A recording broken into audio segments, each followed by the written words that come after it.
সেখানেও কেলেঙ্কারির কালো দাগ। চারপাশে কি শুধুই দুর্নীতি?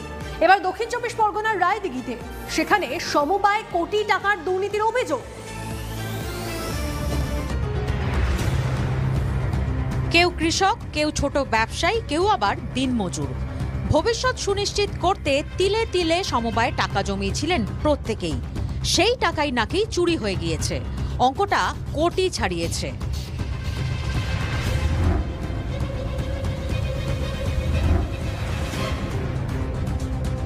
৬৬ বছরের পুরনো রায়দিঘির খাড়ি union large size primary agriculture cooperative credit society limited.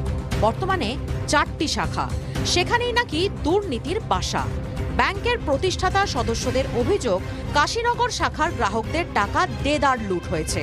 তছরূপ ধরা পড়েছে ২০২২-২৩ আর্থিক বর্ষের অডিট রিপোর্টে। ২২ সালের যে অডিট রিপোর্টটা ১,১১,৪৩,৭৫৬ টাকা। এই টাকাটা কি হয়েছে? এই টাকাটা তিনি হিসাব করে যখন দেখছেন তখন দেখছেন যে ঘাটতি হচ্ছে, কম পড়ছে। অভিযোগ, ২০১১ সালে সমবায় ক্ষমতার হাতবদল হয়। তারপর থেকেই নাকি দুর্নীতির কারবার শুরু। এখান থেকে কাশীনগর যাবে ২,০০০ টাকার ভাউচার করে দিয়ে, এখান থেকে রাধাকান্তপুর যাবে ব্রাঞ্চে ৫,০০০ টাকার ভাউচার করে দিয়ে, এইভাবে টাকা সব উইথড্র করে নিয়ে সমবায়কে শেষ করে দিয়ে।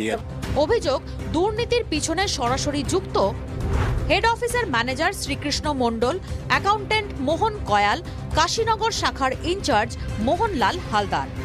সমবায়ের প্রতিষ্ঠাতাদের দাবি, অভিযুক্তরা তৃণমূলের সঙ্গে যুক্ত। যিনি তজরুপ করে চলে গেছেন তিনি হচ্ছে তৃণমূলের সভাপতি, কাশীনগর পশ্চিম পাড়ার মিলন মন্দিরের স্টিল নাও এখনো হচ্ছে সভাপতি, বুথ সভাপতি। আর এই ম্যানেজার তৃণমূলের হচ্ছে বিশাল বড় লিডার, বিরাট লিডার ইনি। আমানতকারীদের টাকা চুরির মারাত্মক অভিযোগ স্বীকার করে নিয়েছেন সমবায়ের ক্যাশিয়ার মোহনলাল কয়ালও। গরমিল হয়েছে টাকার। হ্যাঁ, এবং দপ্তর এখানে তদন্ত করেও গিয়েছে।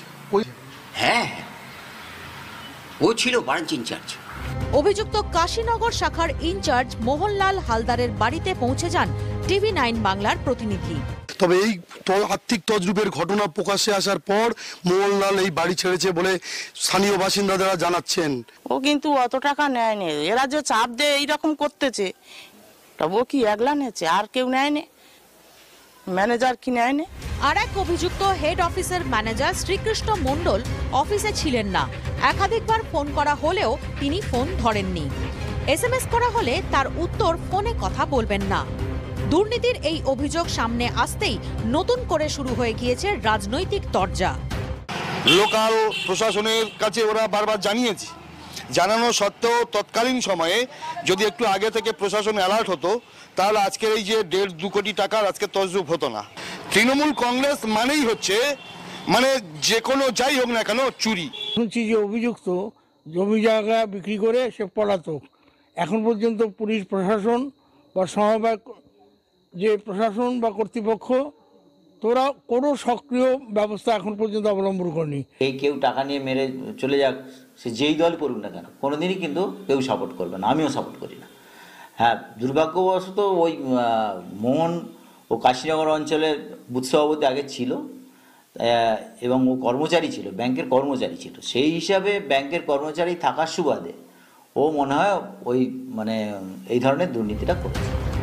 শাসক বিরোধীরা যখন দুর্নীতির বিরুদ্ধে সরব, তখন সমবায়ের গ্রাহকরা তাদের পুঁজি নিয়ে আতঙ্কিত।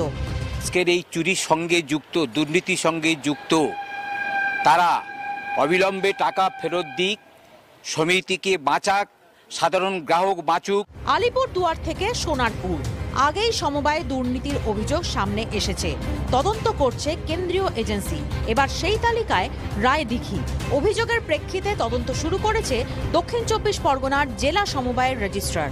রায়দিঘির থেকে ক্যামেরায় সৌভিক মণ্ডলের সঙ্গে শুভেন্দু হালদার, TV9 বাংলা। সমবায় দুর্নীতির অভিযোগ দেখলেন।